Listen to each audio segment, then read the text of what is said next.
What do we have here? What is OPT STEM extension? STEM eligibility. OPT STEM employment timeline. OPT STEM employment types. Cap Gap I-20. Cap Gap I-20 eligibility.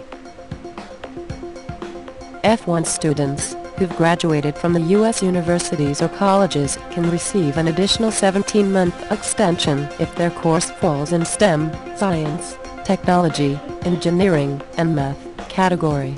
This brings their total post-completion OPT authorization to 29 months.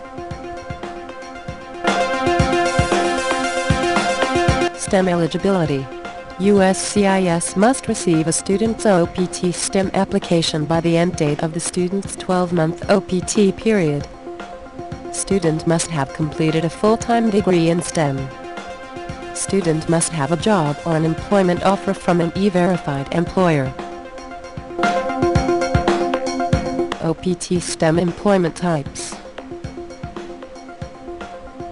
Multiple employers. A student can work for multiple employers, but all the employment must be related to his or her field of study.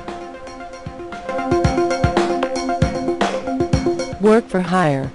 This employment, which is also called as 1099 employment, enables the employee to perform services on contractual basis than on an employment basis.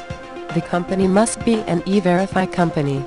The student must provide the evidence of contract period with that company. If desired by DHS, student must also furnish the name and address details of the contracting company to DHS, if requested.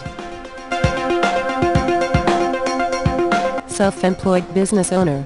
A student on OPT can start their own business and be self-employed. The business must be related to student's area of study and he/she must have all the appropriate business licenses. Student must actively take part in his or her business activities. Employment through a consulting firm. A student on STEM extension can be employed by a consulting firm. The consulting firm must be an E-verify company, but the third parties which are in contract with consulting firm need not be. STEM employment timeline. Students on OPT STEM extension have an additional 30 days that sums up their total unemployment duration to 120 days during their 29-month OPT period. Cap Gap I-20.